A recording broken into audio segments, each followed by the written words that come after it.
Students,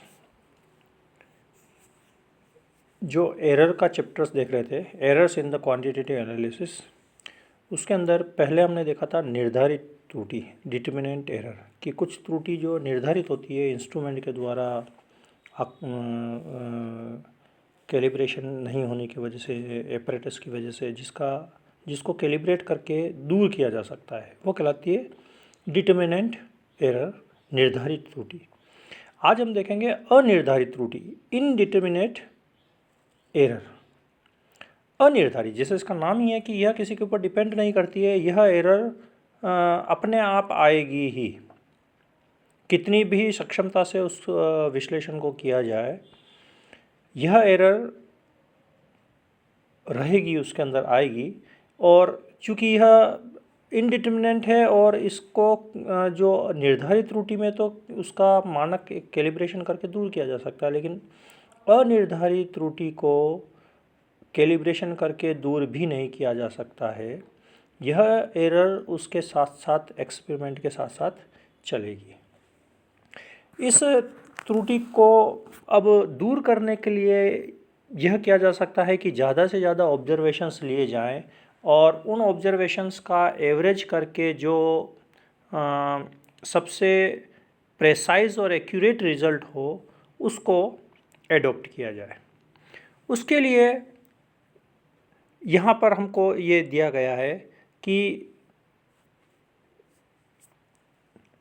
Gaussian ने अपना एक एनालिसिस करके एक अपना कर्व बनाया, ज़्यादा से ज़्यादा ऑब्जर्वेशंस करके, यहाँ से लेकर के इस ऑब्जर्वेशन की रेंज यहाँ तक है। और इन ऑब्जर्वेशंस के जो वैल्यूज़ है, उन वैल्यूज़ में ये देखा गया कि ज़्यादा से ज़्यादा वैल्यू कहाँ लाया करती है। जैसे ज़्यादा से ज़्यादा वैल्यू जो आती है, इन सभी मानक को अप्लाई करते हुए, बिल्कुल प्रेसाइज सारी रीडिंग निकालने के बाद भी जो इन सब का सर्वाधिक माध्य मान आता है, वह वैल्यूज़ को एक्सेप्ट किया जाता है। और ये वैल्यू कहलाती है अत्यधिक संभाव्य मान, मोस्ट प्रोबेबल वैल्यू।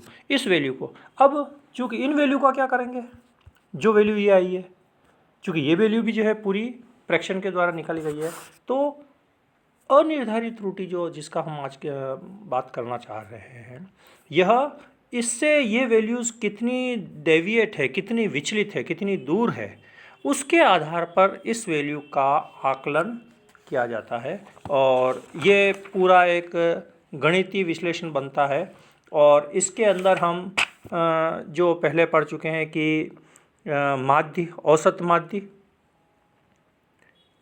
माध्य, जिसको ज़्यादातर डेल्टा से लिखा गया है, और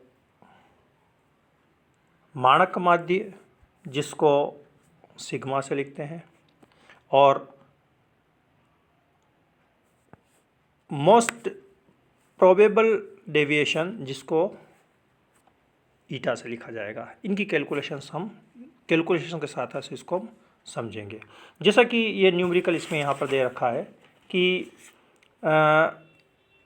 जो अनिर्धारित त्रुटि निकाली जाएगी वह मोस्ट प्रोबेबल वैल्यू के रेस्पेक्ट में निकाली जाए, तो इसको यहाँ पर कहते हैं हम आपेक्षिक अनिर्धारित त्रुटि। आपेक्षिक, किसी किसी के रेस्पेक्ट में, रिलेटिव में निकाली जाएगी। ठीक है, तो ये तो यहाँ पर त्रुटि हो जाएगी, आर जो मोस्ट प्रोबेबल वैल्यू हो जाएगी। और किस किस के ऊपर यह वैल्यूज़ डिपेंड करती है, वो यहाँ पर ये दिया गया है, ए और ए बी। ठीक है, तो इनको निकालने के लिए हमारे पास में ये न्यूमेरिकल है। जैसे इसमें ये वैल्यूज़ दे रखी है हमको, फॉर्मूला ये है, और टी वगैरह ये सब इसके अंदर दे रखा है। तो इसके आधार पर हम कैसे कैलकुलेट करेंगे, वो यहाँ पर दिया होगा है कि फॉर्मूला है पी = NRT, और m अपने पास में आता है जो ये दे रखा है, और m मोलिकुलर मास यहाँ पर दे रखा है 155। तो ये तब कौन कौन सी चीज टर्म्स है यहाँ पर, p है, v है, r है, और t है, और स्मॉल m है। ठीक है, तो जो फॉर्मूला ये दिया हुआ है हमारे पास में ऊपर, इस फॉर्मूले के अकॉर्डिंग हम यहाँ पर कैलकुलेशन करेंगे और वो कैलकुलेशन हमारे पास में है जो दी हुई है, ठीक है।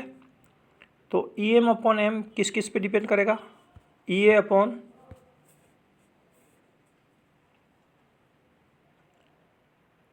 ई T square upon E T पे, पी पे, वी पे और एम पे। ये जो जितनी टर्म्स हैं जिस जिसके ऊपर ये वैल्यूज़ डिपेंड करती है वो सब यहाँ पर हमने ले ली, ठीक है।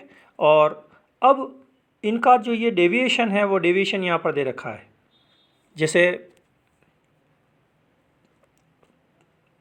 0.1, 0.2 जो भी डेविएशन है वो डेविएशन यहाँ पर रख ली, और टी वगैरह जो दे रखा है 200, 300 वो सब यहाँ पर रख लिया और इनका स्क्वायर निकाला। इनके वैल्यूज़ निकालने के बाद में जो हमारे पास में टर्म्स आई है वो टर्म्स